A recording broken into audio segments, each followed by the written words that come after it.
നമസ്കാരം. ലോകത്തെ ഏറ്റവും അധികം സ്വകാര്യ പഞ്ചനക്ഷത്ര ആശുപത്രികൾ സ്ഥിതി ചെയ്യുന്ന സംസ്ഥാനം കേരളമാണ്. കേരളം ആരോഗ്യരംഗത്തും വിദ്യാഭ്യാസ രംഗത്തും മുകളിലാണെന്ന് പറയുമ്പോഴും കേരളത്തിൻ്റെ വിചിത്രമായ ആരോഗ്യരംഗത്തെ അവസ്ഥ അതിദയനീയമാണ്. ഇവിടുത്തെ ഭക്ഷണ രീതി, ഇവിടുത്തെ ചികിത്സാ രീതി ഇതെല്ലാം ചേർന്ന് കേരളത്തെ ഒരു രോഗാലയം ആക്കി മാറ്റിയിരിക്കുന്നു. സകല മനുഷ്യർക്കും എന്തെങ്കിലും തരത്തിൽ രോഗമുണ്ട്. അതിൻ്റെ പ്രധാനപ്പെട്ട കാരണം ആശുപത്രികളുടെ കുത്തൊഴുക്ക് തന്നെയാണ്. സർക്കാർ ആശുപത്രി സംവിധാനങ്ങളെ ആശ്രയിക്കേണ്ടി വരുമ്പോൾ ആൻറ്റിബയോട്ടിക് ഉപയോഗം കുറയും. ബ്രിട്ടനിലും യൂറോപ്പിലും അങ്ങനെയാണ്. സർക്കാർ സംവിധാനമാണ് ചികിത്സ നടത്തുന്നത്. അതുകൊണ്ട് അത്യാവശ്യമില്ലാതെ ആൻറ്റിബയോട്ടിക് കൊടുക്കില്ല. എന്നാൽ അമേരിക്കയിൽ സ്ഥിതി വ്യത്യസ്തമാണ്. അവിടെ ഇൻഷുറൻസ് കമ്പനികളാണ് ചികിത്സയെ നിയന്ത്രിക്കുന്നത്. അതുകൊണ്ട് നിസ്സാര ചികിത്സകൾ പോലും വലുതായി മാറിയെന്ന് വരാം. അതിൻ്റെ മറ്റൊരു പതിപ്പാണ് കേരളത്തിലേത്. ഇന്ത്യയിൽ മറ്റൊരിടത്തും ഇല്ലാത്ത വിധത്തിൽ വലിയ ആശുപത്രി സമുച്ചയങ്ങൾ ഇവിടെ കെട്ടിപ്പൊക്കുമ്പോൾ സകല മനുഷ്യരും ആ സംവിധാനങ്ങളിലേക്ക് പോകുന്നു. സർക്കാർ ആശുപത്രി സംവിധാനങ്ങൾ മെച്ചപ്പെടാത്തത്, രോഗിയുടെ വയറ്റിൽ കത്രിക സൂക്ഷിക്കുന്നത്, കിടക്കാൻ ഇടമില്ലാത്തത് ഒക്കെ ഈ പഞ്ചനക്ഷത്ര ആശുപത്രി സംവിധാനങ്ങൾക്ക് കാശുണ്ടാക്കാനാണ്. അതുകൊണ്ടാണ് ഇന്ത്യയിൽ ഇത്രയധികം സംസ്ഥാനങ്ങൾ ഉണ്ടായിട്ടും ഇത്രയധികം മഹാനഗരങ്ങളുണ്ടായിട്ടും കേരളത്തിൻ്റെ മുക്കിനും മൂലയിലും അമേരിക്കൻ മൾട്ടിനാഷണൽ ഭീമന്മാർ ആശുപത്രികളിൽ പണം മുടക്കുന്നത്. അത് നമുക്കൊക്കെ ഊഹിക്കാൻ കഴിയുന്നതിനും അപ്പുറമുള്ള നിക്ഷേപം. 2500 കോടി രൂപയാണ് കോഴിക്കോട് ബേബി മെമ്മോറിയൽ ഹോസ്പിറ്റലിൽ ഒരു അമേരിക്കൻ കമ്പനി നിക്ഷേപിച്ചതെങ്കിൽ 3500 കോടി രൂപയാണ് കിംസ് ആശുപത്രിയിൽ മറ്റൊരു അമേരിക്കൻ കമ്പനി നിക്ഷേപിച്ചത്. ഇത്രയധികം പണം മുടക്കണമെങ്കിൽ എത്രയധികം ലാഭം ഇവരുണ്ടാക്കുമായിരിക്കും. ഇവർ അധാർമികമായി പരസ്യം ചെയ്യുന്നു. ആശുപത്രികളും ഡോക്ടർമാരും അടക്കമുള്ള പ്രൊഫഷണൽ സ്ഥാപനങ്ങൾ പരസ്യം ചെയ്യരുത് എന്നതാണ് എത്തിക്കലായിട്ടുള്ള ഒരു നിലപാട്.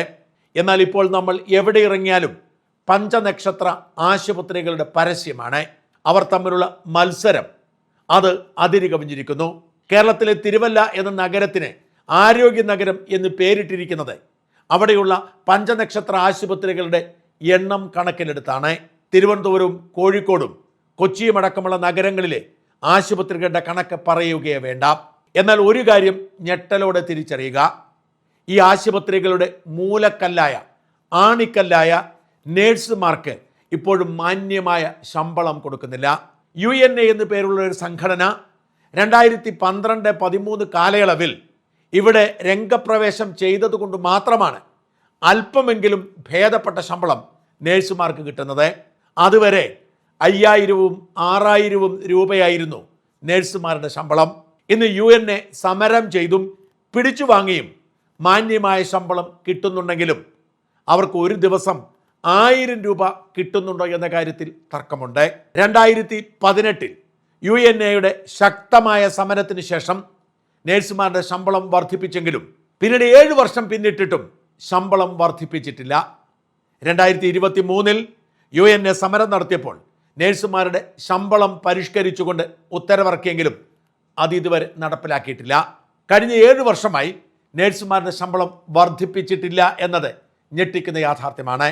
എന്നാൽ ആശുപത്രികളുടെ ചികിത്സാ ചെലവ് ഈ കാലയളവിൽ 300 ഇരട്ടിയെങ്കിലുമായി ഉയർന്നു കാണും. ആശുപത്രികളുടെ എണ്ണം ദൈനംദിനം പെരുകിക്കൊണ്ടിരിക്കുന്നു. ആശുപത്രികൾ പൂട്ടുന്ന കണക്കുമായി രംഗത്ത് വരുമ്പോഴും ആശുപത്രികളുടെ എണ്ണവും ബെഡുകളുടെ എണ്ണവും ചികിത്സാ ചെലവും ഇരട്ടിച്ചുകൊണ്ടിരിക്കുന്നു. ഈ ഒരു ദുരവസ്ഥയിൽ മനം നൊന്ത് പലതവണ സർക്കാരുമായി ചർച്ച നടത്തിയെങ്കിലും തരാം എന്ന് പറയുന്നതല്ലാതെ അവർ തരുന്നില്ല. എന്നാൽ പഴയ നേഴ്സുമാരല്ല ഇപ്പോഴത്തെ നേഴ്സുമാർ. അവരെ പോലെ സംഘടിതരായ മറ്റൊരു സമൂഹം കേരളത്തിൽ ഇല്ല എന്നതാണ് വാസ്തവം. കേരളത്തിലെ നേഴ്സിംഗ് സമൂഹത്തിൻ്റെ പ്രത്യേകത, ഇവിടെ നിന്ന് ലോകത്തിൻ്റെ നാനാഭാഗത്തേക്ക് ജോലി തേടിപ്പോയ നേഴ്സുമാരൊക്കെ തന്നെ ഈ നേഴ്സിംഗ് സംഘടനയുടെ ഭാഗമാണെന്നതാണ്. ഇവിടെയുള്ള നേഴ്സുമാർ സമരത്തിനിറങ്ങിയാൽ പണത്തിന് മുട്ടുണ്ടാവില്ല. വിദേശത്തുള്ള മലയാളി നേഴ്സുമാർ അവരെ സഹായിക്കും.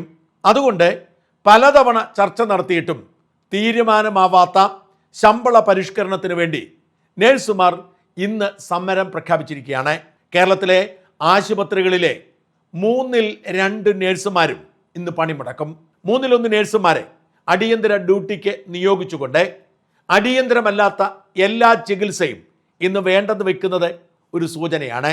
ആവശ്യപ്പെടുന്നത് നഴ്സുമാരുടെ മിനിമം ശമ്പളം 40,000 രൂപയാക്കണമെന്നതാണ്. അതായത് ഒരു ദിവസത്തെ ശമ്പളം 1333 രൂപ.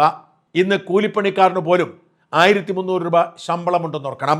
സമസ്ത മേഖലകളിലും ജീവിത ചെലവ് കൂടിയിരിക്കുന്നു. സർക്കാർ ഉദ്യോഗസ്ഥന്മാർ ലക്ഷങ്ങൾ ശമ്പളം വാങ്ങുന്നു.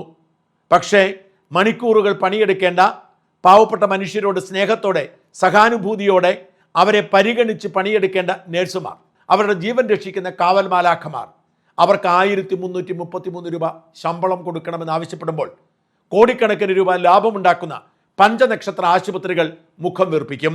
ഒരു കാരണവശാലും അത് തരില്ല എന്ന് പറഞ്ഞ് അവർ വാശി പിടിക്കും. കോഴിക്കോട് ഇക്ര ആശുപത്രി പോലെയുള്ളവർ സർക്കാർ ഉത്തരവിറക്കിയാൽ അത് കൊടുക്കാൻ ഒരുക്കമാണെന്ന് പ്രഖ്യാപിച്ചിട്ടുണ്ടെങ്കിൽ ചില മുതലാളിമാർ അതിന് തയ്യാറല്ല. അതുകൊണ്ടാണ് വേണ്ട എന്ന് വെച്ചിട്ട് ഒടുവിൽ നഴ്സുമാർ സമരമുഖത്തേക്ക് ഇറങ്ങുന്നത്.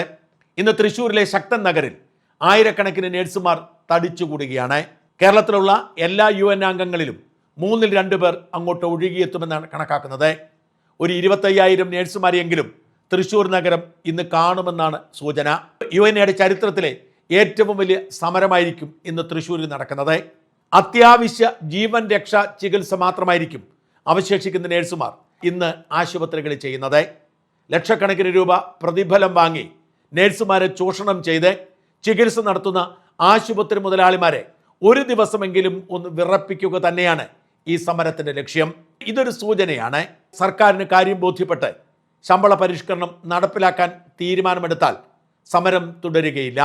ആശുപത്രി മുതലാളിമാർ അതിന് വഴങ്ങിയാൽ സമരം തുടരുകയില്ല. ഇല്ലെങ്കിൽ തുടർ സമരങ്ങളുമായി ആശുപത്രി മുതലാളിമാരുടെ ആർത്തിയെ തോൽപ്പിക്കാനുള്ള പടപ്പുറപ്പാടിലാണ് UNA. നിരവധി കമ്മിറ്റികളെ നിയോഗിച്ച് നഴ്സുമാരുടെ ശമ്പളവും ജോലി സമയവും ഒക്കെ നിജപ്പെടുത്തുകയും നഴ്സിംഗ് അധ്യാപകർക്ക് UGC ശമ്പളം നൽകണമെന്ന് ഹൈക്കോടതി വിധി പ്രഖ്യാപിക്കുകയും ഒക്കെ ചെയ്തിട്ടും നഴ്സുമാരോട് കാട്ടുന്ന അവഗണനയ്ക്കെതിരെ ഇന്ന് മാലാഖമാർ ഒരുമിച്ച് കുടപിടിക്കുമ്പോൾ അവർക്കൊപ്പം ഞാനുമുണ്ടാവും. ഇന്ന് രാവിലെ 11 മണി മുതൽ തൃശ്ശൂരിൽ നടക്കുന്ന സമരമുഖത്ത് ഞാനുമുണ്ടാവും. രാവിലെ മുതൽ ആ സമരത്തിൻ്റെ ഭാഗമായി മുഴുവൻ സമയവും സഹകരിക്കാൻ തന്നെയാണ് എൻ്റെയും തീരുമാനം.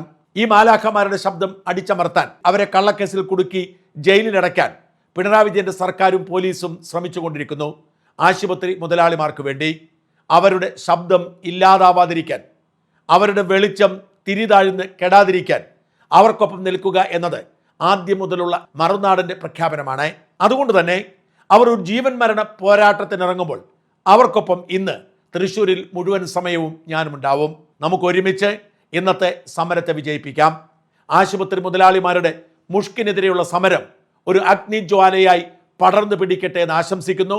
ഈ സമരം എന്തിനാണ്, എന്തുകൊണ്ടാണ് എന്ന് ജാസ്മിൻ ഷാ പറയുന്നത് കൂടി കേൾക്കുക. 2023 ശേഷം UNAയുടെ ഭാഗമായിട്ട് UNAയുടെ നേതൃത്വത്തിൽ കേരളത്തിലെവിടെയും സമരങ്ങൾ നടന്നിട്ടില്ല. 2023 നിങ്ങൾക്ക് എല്ലാവർക്കും അറിയുന്ന പോലെ തന്നെ അന്ന് ഒരു ഇടക്കാലാശ്വാസം നേടി 6 മാസം കൊണ്ട് ഒരു പുതിയ ശമ്പള പരിഷ്കരണം ഉണ്ടാകുമെന്ന് പറഞ്ഞുകൊണ്ട് ഒരു കമ്മിറ്റി രൂപീകരിച്ചു. പക്ഷേ കമ്മിറ്റി പഠിച്ച് ഈ സർക്കാരിൻ്റെ കാലാവധി കഴിയാൻ ഇപ്പോഴും പഠനം കഴിഞ്ഞിട്ടില്ല, അല്ലെങ്കിൽ ഉത്തരവ് ഇറങ്ങിയിട്ടില്ല.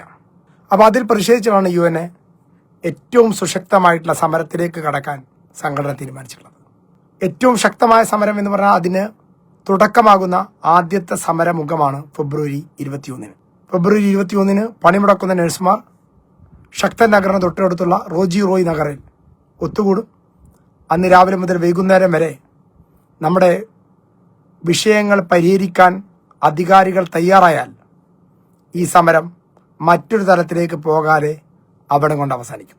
അതല്ല, അതുകൊണ്ട് തീരുമാനമായില്ലെങ്കിൽ ലോങ് മാർച്ച് അടക്കമുള്ള സമര രീതിയിലേക്ക് നാം കടക്കും എന്നുള്ള കാര്യത്തിൽ യാതൊരു സംശയവുമില്ല. ഇന്ന് പല മാനേജ്മെന്റുകളും നമ്മോട് പറഞ്ഞുകൊണ്ടിരിക്കുന്ന ഒരു കാര്യം, സർക്കാർ ഉത്തരവിറങ്ങിയാൽ പിറ്റേ ദിവസം നടപ്പിലാക്കും. അത്ര മാനേജ്മെന്റിനെ ഞങ്ങൾ അഭിവാദ്യം ചെയ്യുന്നു. ഞങ്ങളെ സംബന്ധിച്ചിടത്തോളം അവിടെ കോർപ്പറേറ്റ് വൽക്കരണം നടന്നോ മറ്റുള്ളതൊന്നും നമ്മുടെ വിഷയമല്ല. പക്ഷെ ഞങ്ങളെ സംബന്ധിച്ച് തൊഴിലാളികൾക്ക്, ജീവനക്കാർക്ക് അവരുടെ സേവന വേതന വ്യവസ്ഥകൾ കൃത്യമായി കിട്ടുന്ന സാഹചര്യം ഉണ്ടാവണം. അതുമേ കൈവെക്കാൻ പോയാൽ എത്ര വലിയ കൊടികുത്തിയ മാനേജ്മെന്റ് ആയാലും ശരി, അവിടെ ഞങ്ങളുടെ സമരത്തിന്റെ ചൂടറിയും, അവിടെ സംഘടനയുടെ ശക്തി അറിയും എന്നുള്ളത് അറിയിക്കാൻ കൂടി ആണ് ഈ സമരം. ഈ സമരത്തെ തകർക്കും തച്ചുടക്കുമെന്നൊക്കെ പറയുന്ന മാനേജ്മെന്റിനോട് തൊട്ടു നോക്കണം, നിങ്ങൾക്ക് ഈ സംഘടനയുടെ കരുത്തറിയാൻ എന്നുള്ളതാണ് ഓർമ്മിപ്പിക്കാനുള്ളത്. വെല്ലുവിളിക്കാൻ നിൽക്കുന്ന മാനേജ്മെന്റിനോട് ചരിത്രം നിങ്ങൾ പുറകോട്ട് മറിച്ചു നോക്കണം. ഈ സംഘടന ഇല്ലാതാക്കാൻ, ഇല്ലായ്മ ചെയ്യാൻ നിങ്ങൾ ശ്രമിച്ച ശ്രമങ്ങളെല്ലാം പാഴ്വേലകളായി മാറി. കേരളത്തിലുടനീളം ഒരൊറ്റ സംഘടന എന്നുള്ള നിലയ്ക്ക് നഴ്സുമാർ സംഘടിതമായിടത്തെല്ലാം UNA പോലൊരു സംഘടന ഉണ്ടാക്കാൻ മറ്റു സംഘടനയ്ക്ക് മുന്നും പിന്നും വന്ന സംഘടനയ്ക്ക് സാധിച്ചിട്ടില്ല. പല ട്രേഡ് യൂണിയനുകളും UNA തകർക്കാൻ വേണ്ടി കച്ച കെട്ടി ഇറങ്ങി. പക്ഷേ ഈ സംഘടനയ്ക്ക് ഒരു പോറൽ പോലും ഏൽപ്പിക്കാൻ സാധിക്കാതിരുന്നത് നഴ്സുമാർക്കും അവരുടെ കുടുംബാംഗങ്ങൾക്കും അല്ലെങ്കിൽ ആരോഗ്യ പ്രവർത്തകർക്ക് ആകെ ഈ സംഘടനയോടുള്ള വിശ്വാസമാണ്. അവരുടെ വിശ്വാസവും അഭിമാനമായി പ്രസ്ഥാനം അവരുടെ ജീവിത നിലവാരത്തിൽ കൃത്യമായ മാറ്റം വരുത്താനുള്ള പ്രക്ഷോഭങ്ങളിൽ ഏർപ്പെട്ടുകൊണ്ടേയിരിക്കും. ഞങ്ങൾക്ക് ഉറപ്പാണ്, നീതി ലഭിക്കാൻ തെരുവിലിറങ്ങേണ്ടി വരും. നഴ്സുമാരെ കോവിഡ് കാലത്തും നിപ്പ കാലത്തും പ്രളയകാലത്തൊക്കെ പുകഴ്ത്തിപ്പാടിയ ആളുകളൊന്നും, മാനേജ്മെന്റുകളൊന്നും, കോവിഡൊക്കെ നടക്കുമ്പോൾ അറിയാം, ആ മഹാമാരിയെ നേരിടാൻ നഴ്സുമാരും ആരോഗ്യ പ്രവർത്തകരും ഒരൊറ്റക്കെട്ടായി നിൽക്കുമ്പോൾ ആ രണ്ടാമത്തെ കോവിഡ് കാലഘട്ടത്തിൽ കോടികളുടെ ലാഭമുണ്ടാക്കി ആശുപത്രി മേനോട്. പക്ഷെ നഴ്സുമാർക്ക് എന്ത് ലഭിച്ചു? എത്രയോ നഴ്സുമാർ ജീവിതം ബലിയർപ്പിക്കേണ്ടി വന്നു ലോകാടിസ്ഥാനത്തിൽ തന്നെ. പക്ഷെ അവർ വിസ്മൃതിയിലാണ്ട് പോയി. പക്ഷേ നഴ്സുമാരെ സ്വീകരിക്കാൻ കൈകൊട്ടിയും പാത്രം കൂട്ടിയൊക്കെ നടന്ന ആളുകൾ അവരുടെ ജീവിത നിലവാരം വരാൻ ശമ്പളം കൂട്ടുന്ന കാര്യത്തിൽ ഒന്നുമായില്ല.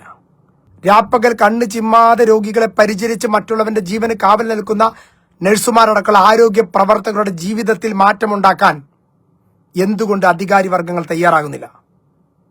എന്തുകൊണ്ട് രാഷ്ട്രീയ നേതൃത്വങ്ങൾ നിലപാടെടുക്കുന്നില്ല എന്നുള്ളത് ചോദിക്കാൻ പറ്റിയ ഏറ്റവും സമയം ഒരു ഇലക്ഷൻ സമയമാണ് എന്നുള്ള തിരിച്ചറിവ് UNAക്കുണ്ട്. അതുകൊണ്ട് തന്നെയാണ് ഈ കരുത്തുറ്റ സംഘടന ഈ സമയത്ത് സമര പ്രക്ഷുബ്ധമാകാൻ പോകുന്നത്.